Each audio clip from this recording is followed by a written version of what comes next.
Hola a todos. Este es un compilado de Javier Milei hablando de la situación de Bolivia. Por favor, escúchenlo. Tanta transición. Claro, 6.500 votos. ¿Estás de acuerdo que Alberto Fernández refugie a Evo Morales? Sí, 23, no 77. ¿Vos qué votarías? No, sobre ese tipo de cuestiones, como no tengo el conocimiento pertinente, no votaría. No votarías.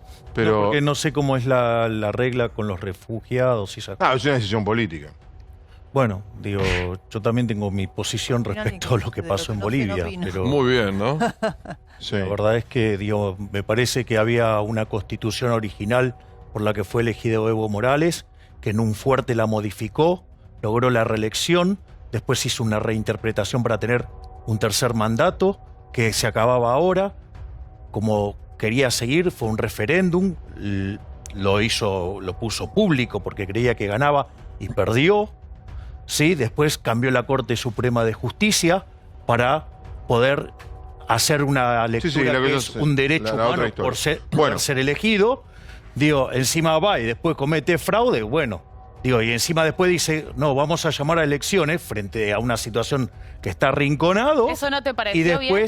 Y después, no, sí me parece bárbaro. El problema es que, digamos, ¿qué quería? Hacer fraude bien para que no se note y sí poder ganar. No, admitió las irregularidades y como... Ya hemos debatido Bolivia. Economía. Bueno, economía. Profesor, Sí. ¿a quién elegís? ¿A Nicolás Maduro o a Evo Morales? Ninguno de los dos. Ninguno de los dos, perfecto. Mauricio Macri o sea, porque sí. es una película en dinámica. O sea, Sí. Evo se quería convertir en Maduro. En Maduro. O sea, Evo no estaba maduro. Exactamente. Muy bien. Estuviste bien ahí. Cuac. No. Ahora, ¿qué pasó con la situación en Bolivia? En Bolivia es muy interesante porque frente a la revuelta social que se arma, después de que Evo Morales llama a segundas elecciones, básicamente lo que hace la policía, ahí en Bolivia no puede intervenir los militares, en especial porque en el primer mandato de Evo hubo una revuelta y fue disipada por los militares y el señor Evo Morales descabezó toda la cúpula. Por lo tanto, los militares después de eso dijeron, no nos metemos más. Entonces, tiene que actuar la policía. Entonces, ¿qué es lo que sucede frente a la situación? Que ahora voy a explicar por qué la policía deja de actuar. Entonces, Evo Morales huye hacia Chepore, lugar donde sabe que no lo van a tocar, y de ahí huye hacia México. Entonces, la mierda de la izquierda vernácula dice, la queja es porque no se reprimió. Entonces hubo golpe. Es decir, en Chile, como hay un gobierno de derecha, por decirlo de alguna manera, entonces ahí hubo represión y entonces pedían la renuncia del presidente. En el caso, digamos, de Bolivia, como se quejaban de qué, de que no hubo represión para sostener al tirano Evo Morales.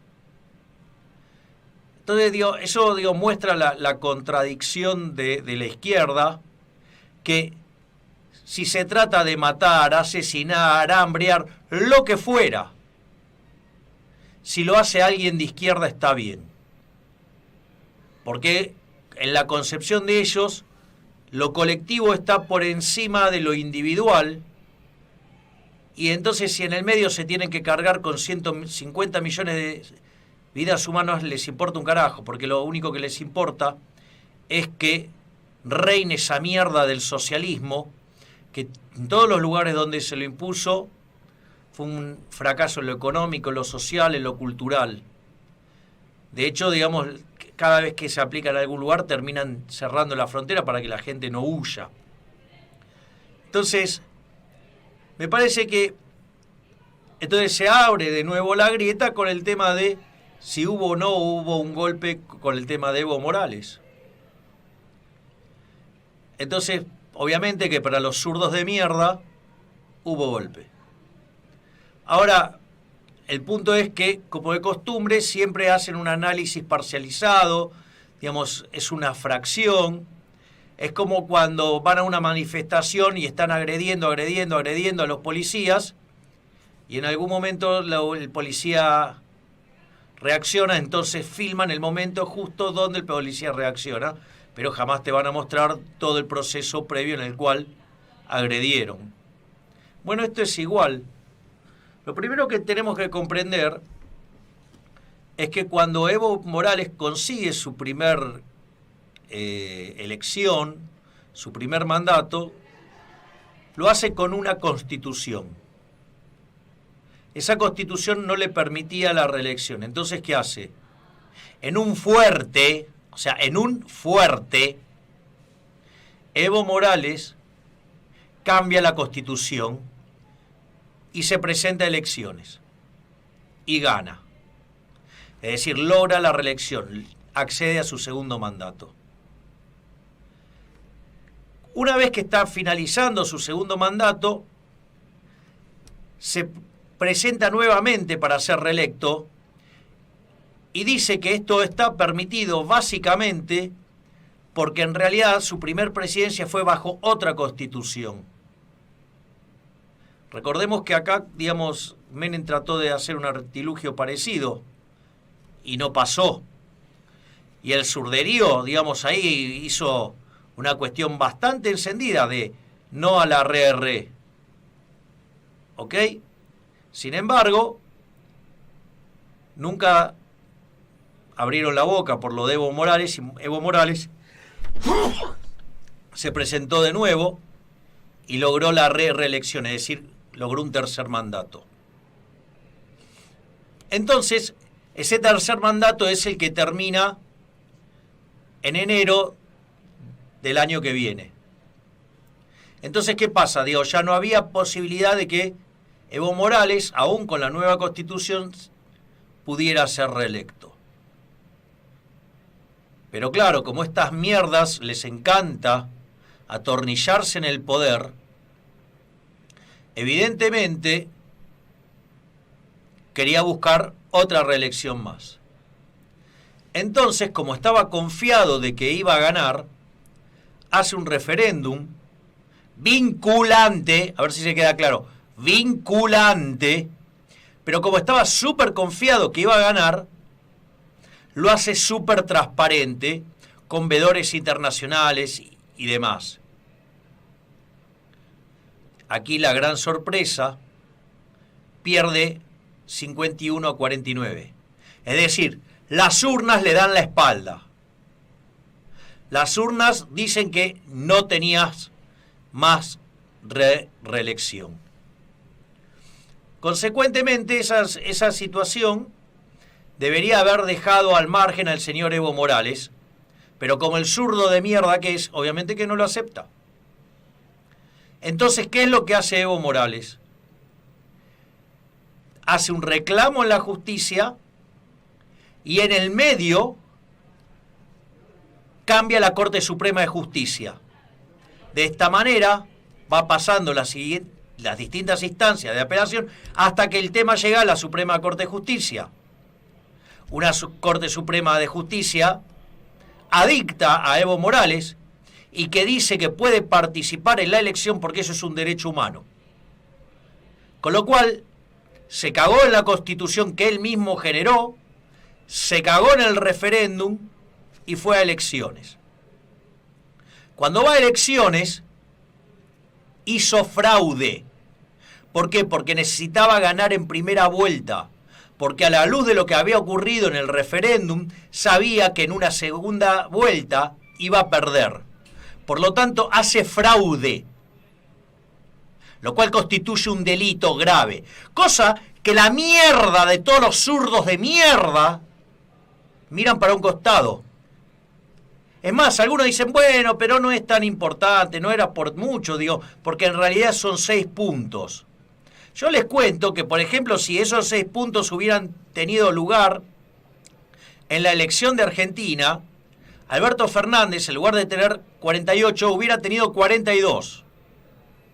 y Macri, en lugar de tener 41, hubiera tenido 47. O sea, el presidente electo no sería Alberto Fernández, sino que sería Mauricio Macri.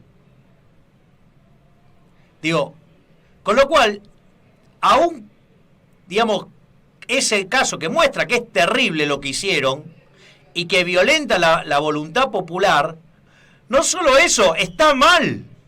Moralmente está mal. Es decir, yo entiendo, zurdos de mierdas, que ustedes tienen unos valores que son unos valores morales que son una cagada, porque son la misma mierda que son ustedes, que abogan por la envidia, el odio, el resentimiento, el trato desigual frente a la ley, el robo, ¿sí?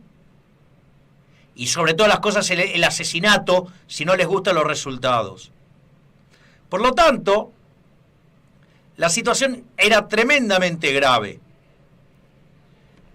Lo que sucede después es que frente al dictamen de la OEA, que hubo fraude, y ver Evo Morales que no podía continuar con esa mentira, lo que propone Evo Morales es llamar a elecciones, y llama a elecciones. Pero él participando. Es decir, en el fondo, ¿qué me estás proponiendo? Que vas a volver a ir a elecciones, pero ahora vas a hacer fraude para que te salga bien. No, man. A ver, te agarraron en offside, te agarraron con las manos en la masa. Si tuvieras dignidad, renunciás. Pero ¿qué es lo que pasa? Cuando él llama a elecciones, a la luz del documento de la OEA, eso significa que él está avalando que hizo fraude. Por lo tanto, a la luz de eso, tiene una pena de prisión de 6 años. Por eso las fuerzas de seguridad le sacan el apoyo, porque claramente cometió un delito y tiene que ir preso. Por eso se va a Chipore. ¿Por qué? Porque sabe que ahí no lo van a meter preso. Desde ahí renuncia, alegando que le están quemando las casas a sus parientes. Se queja de que le roban. ¡Qué interesante! ¡Qué hijo de puta!, ¿no? Porque como todos marxistas, digo, ustedes vieron que cuando discuten con un marxista, ellos dicen, no, por ejemplo, ustedes le dicen Venezuela, no, Venezuela no es socialismo real. O sea, porque ahí no hay socialismo, porque hay propiedad privada. Y después le preguntan un caso exitoso, le dan los nórdicos, y sucede que los nórdicos están en los mejores lugares del ranking en el índice de defensa de la propiedad privada. Es decir, viven en una contradicción permanente. Lo que pasa es que la contradicción, es decir, es contra la lógica y lo razonable. En realidad nunca tienen contradicción ellos, porque es para el socialismo todo, incluido se justifica el asesinato o justifican barbaridades como las de Venezuela, que tiene un éxodo enorme de gente, donde el promedio de la población perdió 10 kilos de peso, se están recontracagando de hambre, hace más de 2 años que viven en hiperinflación, se les destruye la economía, están hechos bostas. Pero ellos siguen, digamos, glorificando un tipo como Maduro. Miren la locura a la que se llega acá con las mierdas estas, que cuando se da la situación de que existía una posibilidad de que Venezuela fuera invadido por Estados Unidos y que el dictador Maduro estaba tecleando, modelo que quería copiar el señor Evo Morales, que dicho sea de paso no se fue a Venezuela, no se fue a la isla cárcel de mierda de Cuba o a la mierda de Corea del Norte, no, se fue a México. En ese contexto, ¿sí?, muchos venezolanos fueron a la embajada esperando que se fuera Maduro. Es decir, gente que huyó de Venezuela a sabiendas de la mierda que es el socialismo, va y se manifiesta enfrente de la embajada de Venezuela. Y aparecen todos los zurdos de mierda locales y cagan a trompadas a los manifestantes venezolanos, diciéndole que ellos no sabían lo que pasaba en Venezuela. Es decir, unos soretes que jamás en su vida pusieron un pie en Venezuela, cagaron a trompadas a los propios venezolanos que se rajaron a raíz de las locuras del régimen de Maduro. Eso muestra la mierda que es la izquierda. Entonces, por eso, yo mandé un tuit, y en el tuit señalo, lo más valioso de todo lo que está ocurriendo en Latinoamérica es ver cómo deja en evidencia a los zurdos. Condenan represión en Chile, pero la reclaman en Bolivia y la glorifican en Cuba y Venezuela. Son absolutamente coherentes bajo la idea, dentro del socialismo todo y fuera de él nada. Entonces, ustedes pueden decir, bueno, esa es tu visión. Ok. La siguiente pregunta que quería hacerte es sobre algo que ya habíamos conversado antes. Y en todo caso me alegra que ahora esté quedando grabado porque es muy importante. Cuando te pregunté sobre cuáles habían sido los errores iniciales de Macri con la economía, me mencionaste a Durán Barba, a Marcos Peña y demás, y fundamentalmente el gradualismo que empezó a implementar Prat Gai. Pero empiezo a enganchar con la siguiente pregunta. Y además es una pregunta que yo entiendo muy bien que cuando te hacen alguna pregunta específica sobre algún país en específico, te resistes un poco a contestar y yo lo entiendo porque no tienes la información suficiente que quisieras como para contestar con la suficiente solvencia. Pero yo te propongo hacer un breve ejercicio intelectual con las siguientes cifras que te voy a lanzar, aunque sea como para que me respondas con un sí o con un no. Y lógicamente, mejor si te extiendes. Pero lo siguiente sobre Bolivia. Y entenderás que no es solamente sobre Bolivia, porque Bolivia, una vez que cae Morales en noviembre del 2019 y demás, sorprendió a todo el mundo. Todo el mundo pensaba que alrededor de esa época caería Maduro primero. No cayó Maduro, pero sí cayó Morales. Y al final, a fin de cuentas, y ya ven el problema que tienen con Morales ahora mismo en Argentina también. Vamos, es sumamente incómodo, sobre todo en términos políticos. Pero mira, antes de pasar a Pandenomics, además, este próximo 18 de octubre tenemos elecciones presidenciales, ¿sí? Existe una alta probabilidad de que si se cometen los mismos errores de Macri con la economía, las consecuencias podrían llevar al movimiento, al socialismo, nuevamente al poder. Entonces, estos son los datos que te lanzo para que puedas responder con un sí o con un no, y como decía, mejor si te extiendes incluso, en caso de que quieras. En Bolivia vamos a tener un déficit fiscal de casi el 15% en 2020. Están diciendo el 13%, pero me imagino que en lo que queda, tú sabes, se empieza a disparar el gasto y demás. Fácilmente puede estar alrededor del 15%, lo dejamos ahí. Hemos tenido la inversión extranjera directa más baja de la región durante varios años. Nuestra principal fuente de ingresos es estatal y por exportación de gas, donde aunque los precios subieran por encima de los $100, tenemos cada vez menos reservas de gas para exportar y encima puede que Argentina no nos pueda pagar a Bolivia por ese gas debido a sus propios problemas, así que ya te darás una idea. Tenemos un nivel todavía estable, pero demasiado bajo de reservas en el Banco Central, que es de aproximadamente 6.300 millones. Nuestro Producto Interno Bruto, para que te des una idea de la magnitud, es de 42.000 millones aproximadamente. Bueno, pensá que el de Argentina es 10 veces más grande y tiene 2.500 millones de dólares de reserva, para que veas el desastre que tiene Argentina. Por eso trato de comparar y a ver qué piensas al respecto. La parte líquida de nuestras reservas es de aproximadamente 3.500 millones. En términos de equilibrio, si caemos por debajo de los 6.000 millones, en general, no solamente las líquidas, tendríamos serios problemas y tendríamos que incurrir en una devaluación cambiaria, más o menos, al menos en términos teóricos. Y además te lanzo las cifras anteriores incluso a la cuarentena forzosa. El tipo de cambio que tenemos fijo desde fines del 2011, antes ya de la cuarentena forzosa, estaba apreciado artificialmente en un 40%. Sí, el dólar estaba artificialmente barato en un 40%.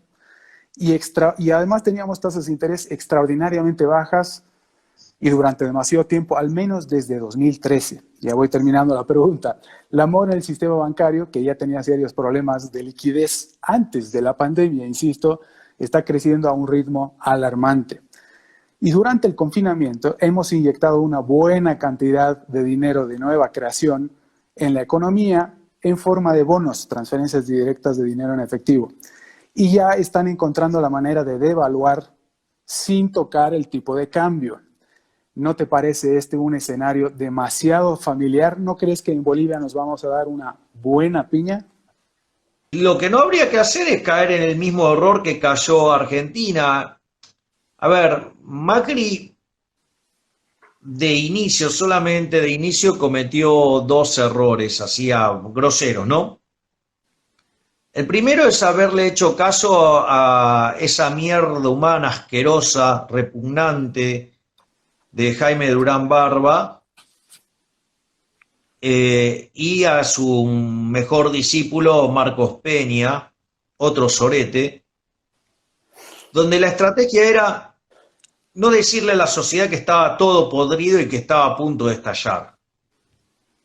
Por lo tanto, se subestimó. Bien. Claro, de hecho hay una conferencia de Federico Sturzenegger en Harvard explicando que él no podía entender cómo puede ser que este sorete de Jaime Durán Barba, digamos, o sea, Federico es un tipo muy, no solo que es un tipo brillante, sino y excelente ser humano, sino que además es, digamos, un gran economista. Él decía que no podía comprender por qué, digamos, o sea, había que engañar a la gente. O sea, Jaime Durán Barba sugería engañar a la gente. O sea, y eso es lo que hicieron. O sea, mintieron, digamos, minimizaron el problema que teníamos. Y eso, digamos, no fue un punto menor, porque después cuando la cosa se empieza a complicar y tiene que dar el discurso Macri el 1 de marzo, cuando abren las sesiones del Congreso, ahí hace un informe que es el estado del Estado, y ahí entonces empieza a blanquear la herencia, pero ya para ese momento, digamos, o sea, habían pasado poquito menos de 3 meses de gobierno. O sea que la verdad es que no fue un error lo que hicieron, y nada, y optó por la estrategia gradualista. En el caso argentino, todos los programas gradualistas terminaron mal, todos los programas de shock, sacando el del 59, todos terminaron bien en términos de lograr bajar la inflación, y lograr una expansión de la economía y lograr una mejora del empleo y del salario real. Pero bueno, eso, digamos, devaluación interna se le llama, ¿no es cierto? ¿Cómo? Devaluación interna se le llama, ¿no es cierto? Es decir, la estrategia de shock, el ajuste y estrategia de shock con reformas estructurales, además.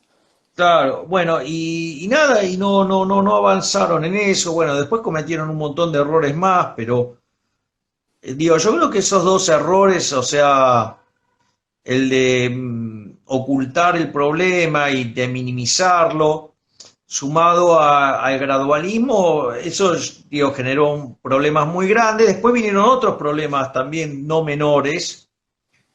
Por ejemplo, el tema de Prat-Gay negando el problema del sobrante monetario. Entonces, en lugar de limpiarlo con deuda pública, ¿qué es lo que vos tendrías que haber hecho? Porque, ¿qué era lo que pasaba? Argentina tenía déficit fiscal, lo financiaba con emisión monetaria, ¿sí? Y como vos tenías cepo, no podías sacar dólares, entonces te quedaban los pesos dando vuelta en el sistema. Y eso es el money overhang, justamente. El money overhang aparece porque vos no podés sacar los pesos del sistema, ya sea o porque no hay reservas, o porque, porque no vendés los dólares que permite limpiarlo, o porque, todavía no devaluaste y no subieron los precios como para licuar ese sobrante monetario. Entonces, en realidad, ese sobrante monetario es fruto, digamos, de la financiación monetaria del déficit fiscal, con lo cual eso en otro contexto debería haber sido colocación de deuda, que no podías hacer porque el kirchnerismo no podía colocar deuda. Entonces, en ese contexto, lo natural era que lo hubiera limpiado el Ministerio de Hacienda y Finanzas. Pero claro, digamos, como estaban muy interesados en colocar otra deuda, entonces, claro, eso, digamos, era un problema interno que no les interesaba. Entonces, y eso lo tuvo que arreglar cual bombero Federico Sturzenegger con las Levax, que ya explicamos el problema que generó. Y claro, eso implicaba que vos tuviste que poner la tasa de interés para esterilizar en los niveles de arbitraje con la internacional. Y bueno, eso implicaba que hasta que vos no lograras abatir las expectativas de inflación, ibas a convivir con tasas altas y encima Pratt Guide le reclamaba a Sturzenegger que no bajaba la tasa de interés, entonces, y además quería hacer política fiscal expansiva, y entonces tenías algunos pelotudos consultores que decían, no, bueno, lo que pasa es que en realidad el Ministerio de Economía está recalentando la economía y Sturzenegger está poniendo el freezer.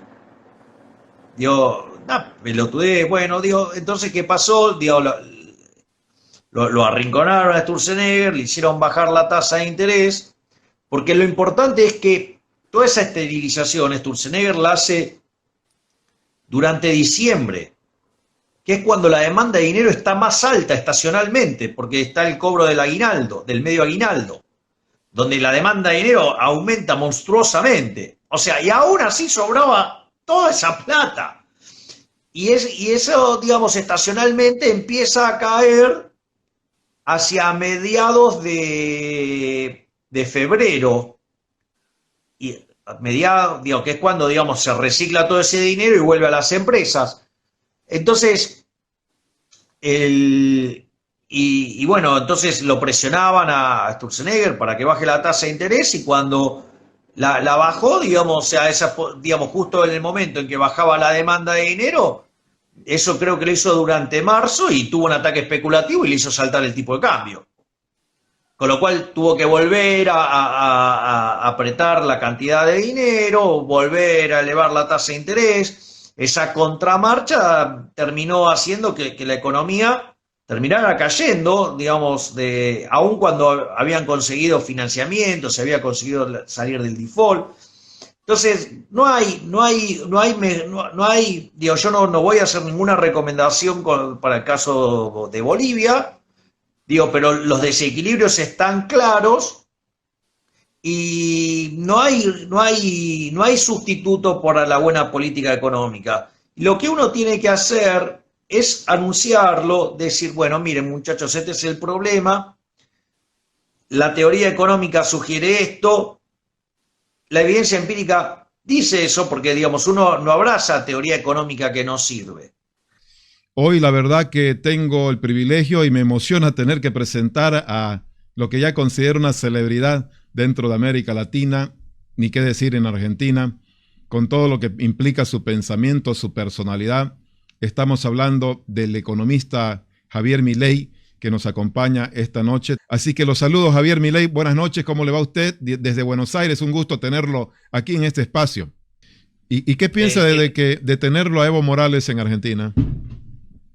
Me parece que es vergonzoso y es parte de las atrocidades del gobierno argentino. Pero bueno, no me sorprende, ¿no? Porque recientemente el presidente Alberto Fernández tuvo un conference call con Lula, y en ese conference call Alberto Fernández se lamentaba de que no estuviera Chávez, de que no estuviera Michelle Bachelet, que no estuviera Ricardo Lagos, de que no estuviera Evo Morales, que no estuviera Correa, que no estuviera Mujica, que no estuviera Lugo, que no estuviera Tabaré, y que cuando vos, y que bueno, y que solamente lo tenía a Andrés Manuel López Obrador. Y si vos te pones a pensar, han mencionado un conjunto de personas que han sido parte del Foro de San Pablo. Y el Foro de San Pablo ya vimos los resultados que causa, es Venezuela. ¿Es Fernández el referente actual de ese Foro de San Pablo y el propio López Obrador o no en este momento? Bueno, digamos, él mismo lo señaló, o sea que evidentemente si él los extraña y que no están y lo lamenta es porque es parte de ese movimiento. De hecho, muchos de los movimientos que son parte de la alianza que ganó están dentro de lo que fue el Foro de San Pablo. Javier, si usted tuviera que recomendar acciones que hay que tomar para recuperar la economía en un país tan golpeado por la pandemia en general, ¿cuáles serían, si las puede resumir? Yo lo que recomendaría es lo que siempre recomiendo: correr al Estado en el medio y avanzar hacia la libertad económica. ¿Quieren una agenda? Miren los componentes que determinan el índice de libertad económica, traten de avanzar en eso. Claramente se van a enriquecer. Muy bien. Bueno, Javier, voy a comenzar con algunas preguntas que ya tenemos. Katia Bacadíes dice, en el caso de Bolivia, la histórica hiperinflación de los 80 fue traumática. ¿Una devaluación de la moneda no se pudiera desencadenar otra? Lo que hay que comprender es lo siguiente. La inflación es siempre y en todo lugar un fenómeno monetario, y eso significa que cuando la oferta crece por encima de la demanda de dinero, eso hace que el poder adquisitivo del dinero caiga y que todos los bienes expresados en unidades monetarias suban. Eso, básicamente hace que todos los precios suban. El precio del dólar es un precio más.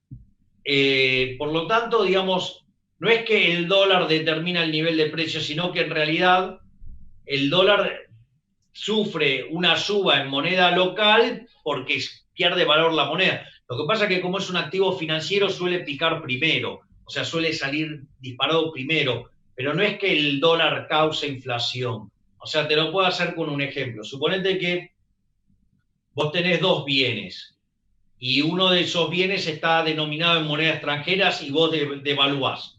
Entonces el precio, sube o la oferta se contrae. Bueno, suponete que la demanda fuera inelástica, de modo tal que se va todo a precios.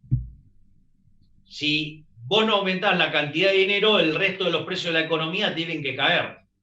Por lo tanto, no hay inflación. O sea, si vos no emitís dinero, no hay inflación. O sea, salvo que caiga la demanda de dinero.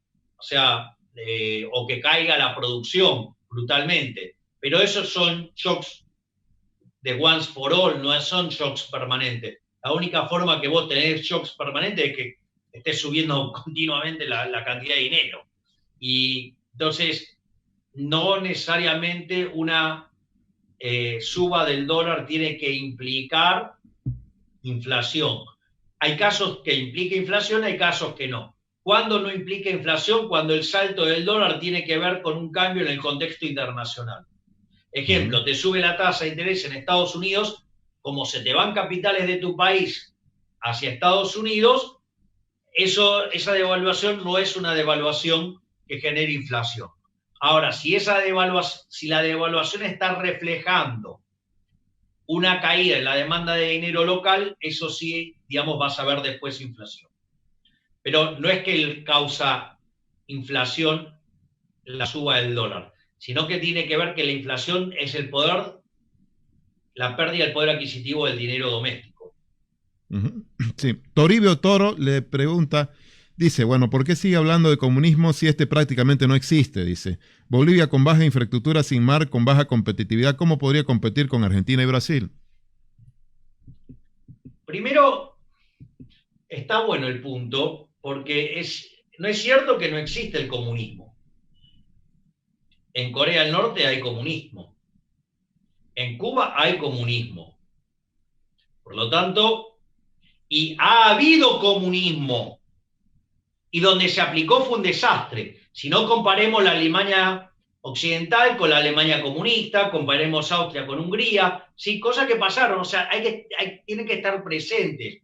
¿Por qué tienen que estar presentes? Porque al que hizo la pregunta le sugiero que lea un libro de Hayek que se llama Camino de Servidumbre, donde Hayek comenta cómo los avances del Estado generan resultados peores a los iniciales, que después demandan mayores intervenciones del Estado, y eso, en dinámica termina llevando a las sociedades a ese elemento de fasto. O sea, con lo cual, el comunismo, no solo que existe, porque existe en China, existe en Corea del Norte, existe en Cuba, es más, en China parte de la economía que crece que está ligada al capitalismo, serían un país, la verdad. Así que me parece que hay que tener más cuidado y hay que tener presente siempre la dinámica del cambio de certidumbre. Esa es la primera parte. Y reprime la segunda pregunta, por favor. Sí, la segunda decía, Bolivia con baja infraestructura y sin mar, con baja competitividad, ¿cómo podrá competir con Argentina y Brasil? Bueno, a ver, ¿qué es competitividad? La definición es que es competitividad. Competitividad en el fondo significa que una empresa pueda ganar plata. Entonces, si va a ganar plata, para ganar plata a una empresa, cuanto más alta es la presión tributaria y tiene que pagar salarios cada vez más miserables. Entonces, en el fondo, digamos, la solución para ser más competitivo es correr al Estado del medio. Y después no es cierto, digamos, que la infraestructura la tenga que hacer el sector público. De hecho, yo, como propuestas de las que hago en Argentina para eliminar la obra pública, propongo utilizar el régimen de iniciativa privada a la chilena. Y en Chile ha sido verdaderamente exitoso. O sea, por ejemplo, las carreteras están hechas por el sector privado. O sea, y así nos podemos contar un montón de negocios que están manejados por el sector privado. Por lo tanto, ¿por qué, digamos, o sea, la pregunta sería, ¿por qué si el sector privado no lo quiere hacer, digamos, lo va a hacer de modo violento el Estado, cobrándonos impuestos, que es contra nuestra voluntad? Es decir, ¿por qué creer que el Estado puede hacerlo mejor que nosotros? Si no puede hacerlo. Si el sector privado no decidió hacerlo, ¿a título de qué lo va a hacer, digamos, el sector público? ¿Por qué? Porque hay alguna cabeza iluminada que cree que sabe más que el resto lo que la población necesita. Entonces le roba el dinero vía los impuestos y financia su modelo de competitividad. Una locura, una pérdida de bienestar enorme. A eso sí, muy favorable para los políticos porque se llenan de dinero con eso.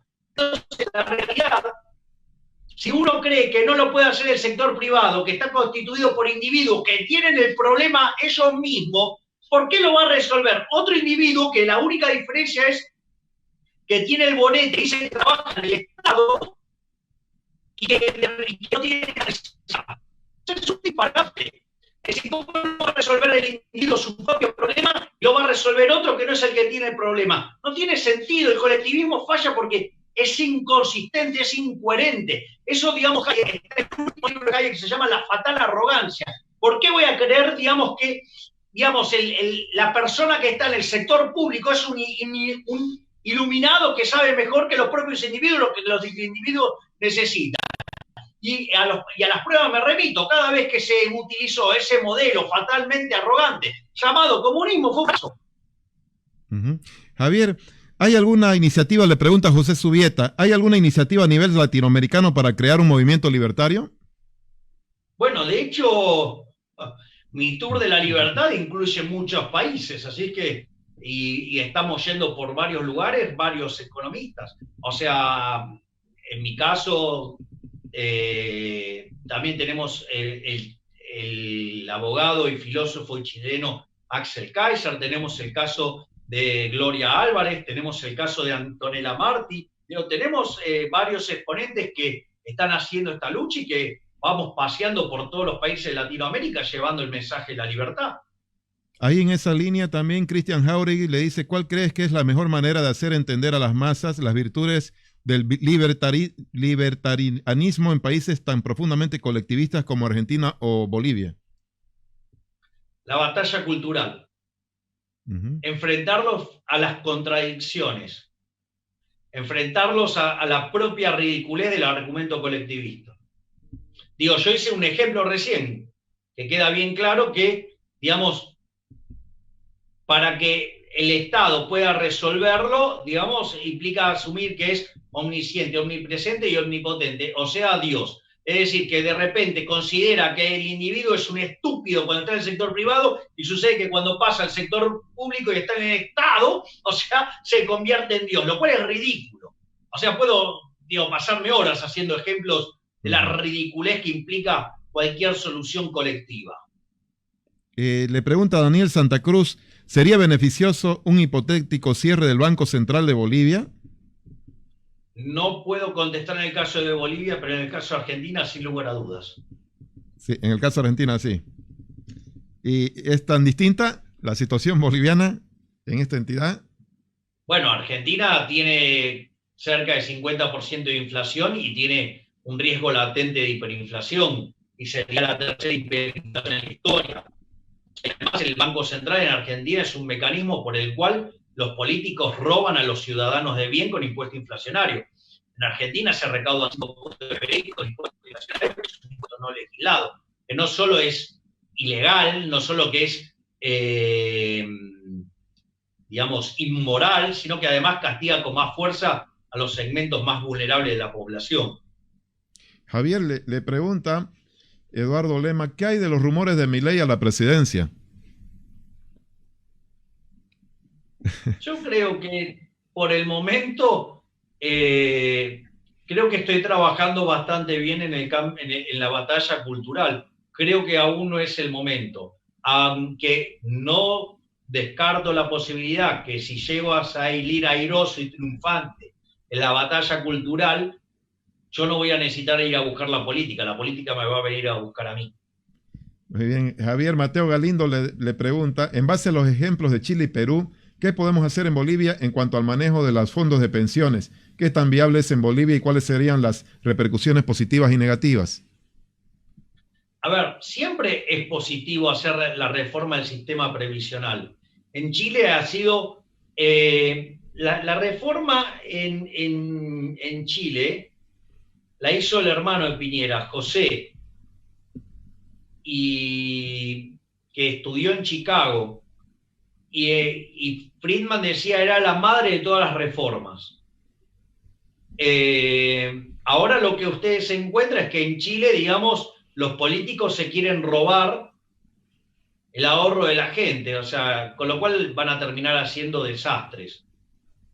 O sea, no, a ver, el punto es el siguiente, aquel que haya leído alguna vez en su vida el libro El hombre, la economía y el Estado, en especial el tomo 3 que se llama Poder y Mercado, abrirá los ojos y sabrá que el Estado no es la solución, que el Estado es el problema. El Estado es una organización criminal peor que la mafia, porque por lo menos la mafia compite. En cambio, digamos, el Estado requiere, digamos, exige monopolios. El monopolio de la fuerza, el monopolio de determinar las reglas, el monopolio de emisión monetaria, el monopolio de cobrar impuestos. Vamos. Y todo lo que toca al Estado funciona mal. Javier, ¿alguna bibliografía particularmente que pudiera recomendarnos en este momento que esté últimamente leyendo? Estoy todo el tiempo leyendo, pero sí. Lo que sí prefiero es recomendarle libros fundamentales como para no ser engañados por los socialistas. O sea, les recomendaría a nivel básico que lean La economía en una lección de Hazlitt. Les recomendaría que lean el libro Socialismo y el libro La acción humana de Ludwig von Mises. Les recomendaría que lean Camino de servidumbre y la fatal arrogancia de Hayek. Les recomendaría que lean lo que fue la tesis doctoral de Jesús Huerta de Soto, que se llama Socialismo, Cálculo Económico y Función Empresarial. Recomendaría que lean a Israel Kirzner para entender los problemas distributivos. Les recomendaría básicamente que lean a Rothbard en El hombre, la economía y el Estado, como para empezar a divertirse, y eso les puedo asegurar que va a cambiar la vida. Y hay una frase que dice que el día que ustedes abren los ojos, ya nunca más los van a poder cerrar. Es como tomarse la pastilla roja en la Matrix. Bueno, Javier, ha sido un privilegio, un lujo conversar con usted. Espero tenerlo pronto en Bolivia.